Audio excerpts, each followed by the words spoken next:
Yeah, and what better servant leaders than referees, right? I mean, as we've mentioned for all the reasons that we've already mentioned, I wanted to talk about the fraternity because it's so funny as I'm filming the action on the mat, and there's referees that are playing their role. There's usually one or two. Sometimes they're scoring, sometimes they're waiting their turn to go out on the mat, and sometimes there's obviously there's more than multiple referees on the mat playing different roles. Those guys like each other, man. It's like that's their own fraternity because maybe nobody else likes them or nobody else is giving them the respect they deserve, but they really do. They get along. They're joking. They keep things really light. It's neat to watch. Oh, dude. So a couple of guys, it's funny because I actually spoke about this last night. I recorded a podcast with Denny Ole, who I mentioned earlier. That'll be coming soon. But him and Tony Smirk, who was also a guest at one point, this was their first state tournament, and the guys that have done it a couple of years said, make sure to bring a padlock for your locker because, they pull pranks. Yeah, I mean, it's really cool when they start coming in and they're not even in their wrestling gear, street clothes and stuff. And the first thing it's like, hey, how are the kids? Or, hey, man, I went fishing last week and you wouldn't believe the size of this bass. Like they're normal people like us. They just so happen to put on a gray shirt with some stripes and make sure that your kids stay safe and award points. And sometimes you might disagree with who's awarded points or how they're awarded. But let me tell you, these guys, if you look at their rule book, it's highlighted. It's got Post-it note tabs. Like the good officials take this stuff seriously. And how that really hit home with me is Matt Sorochinsky, who I was fortunate to have on the show earlier this year. He just did, I think, his 11th D1 finals. I think like 16th, like that number. I don't know. He's done a lot of NCAA tournaments, but he's had matches in 11 finals now. But when I interviewed him, it was probably, I think it was October. And, season starts in late November, early December. And he's like, yeah, I've already been, cycling and running and lifting for 2 weeks. And I'm going to do this and doing my film study and all of this stuff. And I'm like, whoa, wait a minute. Okay, that's how you get to that level, right? Like it's a lot of, he's like, yeah, I've got to be, if I'm not in position, then someone doesn't get the points. Like, so they're working out and studying and watching these videos of other officials, their matches to learn how to get better. And yet when they come out on the mat, it's all we're saying is, oh, you messed that up. Oh, you messed that up. Like what other profession in the world can you not make a mistake?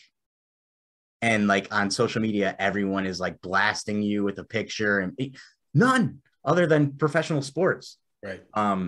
Totally thankless. It's totally thankless. Yeah. And I mean, no one's perfect. As long as there's humans involved, there's going to be error.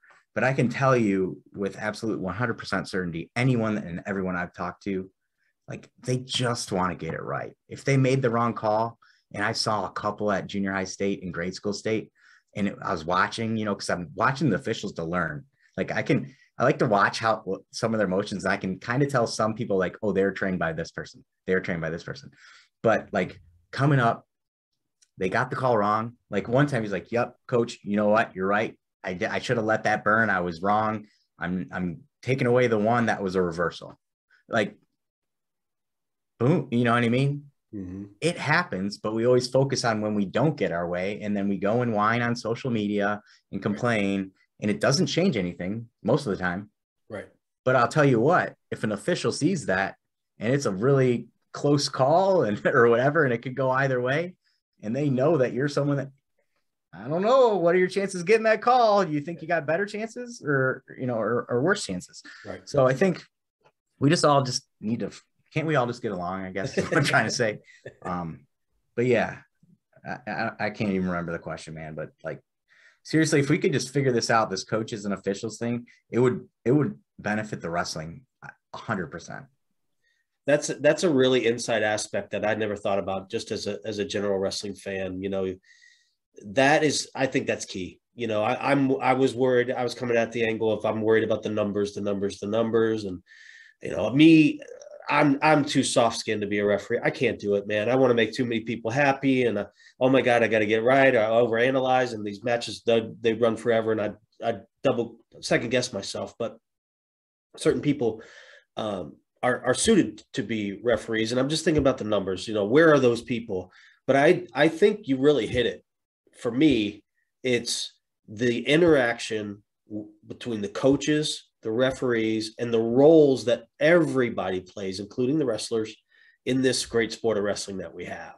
And let's get that message across. And if it means you force coaches to sit in the referees, meetings and all that rules committees, you force them to do it, and vice versa. Referees need to be involved in some of the coaching things as well. I don't know if that's the answer, but I do think that's the key. I think that's the key that you just hit.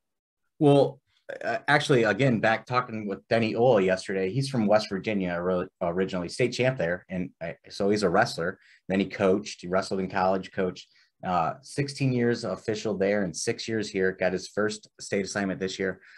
He told me during our time together yesterday, in West Virginia, every year, every coach has to take the officials class, take the test. They don't have to pass it, but they have to take it. Oh. So at least that's a little bit of accountability, right? Like for me, if I'm taking a test, I certainly don't want to bomb it, So right. Like I want to win all the time. Like I don't care if it's checkers or tiddlywinks or whatever. Like I want to win. And that's how I'd be about, coaching too, is I want to pass that test. So I think that's a step that a lot of states could do, is just look, before you get into the regular season, on your arbiter account or on your OHSAA coaches account, you have to have a completed officials test. That's a start, right? Mm-hmm. Or you have to attend, take that test and attend one meeting, mm-hmm. one officials meeting. Now, granted, as officials in the OHSAA, we could make it easier to get that information to them. I think it's a little clunky how it is, I'll just be honest. But I mean, there's little steps that we can take. Like I said before, that rapid prototyping. Let's just try little things, measure, and then adjust, right? Oh, that wasn't working. We don't need to do that anymore. Oh, we saw, 10% less officials hanging up this year under this certain age that, in their first 3 years. Oh, this might be working, right? Because we know that when you become an official, if you can make it past 3 years, you're generally going to stay. But most quit in the first 3 years. And it's the two reasons are the abuse from the spectators and the coaches and the pay. And this last year, I think a lot of ADs, athletic directors, started realizing they need to pay these officials a little bit more.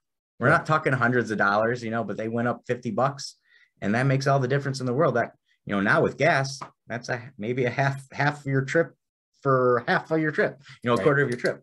So, I think we just all need to be aware of what's the referee's perspective.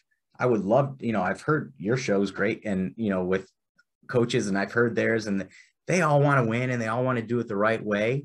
Coach Beechler at ONU comes to mind. Like, that guy wrote the rule book, literally. And I've heard stories from his wrestlers about it, but like, you don't need to be Coach Beechler, but let's know the rules and like work together. Because I guarantee it'll be easier to challenge a call, right? And then ultimately lay your head on the pillow at the night, knowing that you didn't, embarrass your school, yourself, or your kids. Because some of us don't have the, I don't know, like the wherewithal to understand like what we're doing and the impact it can have, especially in this day, right? It could be magnified. Anyone could film it. Anyone could share it. And that shouldn't be your motivation to do the right thing and be the best version of yourself. But if that is, remember, a lot of this stuff's now on track. Right. And so that was the thing I talked with the officials for OAC these last 2 weekends is, hey, everything's on film, so one, remember that. Two, remember if the coach loses their cool at the table, guess what? It's on film and audio too. It's so you might be nervous that you're on film, but you make a call and then people are, oh, well, that was a bad, whatever. Well, he said, F you to the official in the corner. You know what I mean? So I think, technology is helping a little bit there, but I would hope that we could just realize that we need to get better. We need to get better and just work together to make wrestling the best it can be. Like, I want Ohio to be the best wrestling state in the union. You know, I don't like hearing that Pennsylvania is better than us, and the numbers show they clearly are. Yeah. And Chicago, Illinois is on the rise, and New Jersey's always there. But like, guys, we can work together and we can have way better results. Right.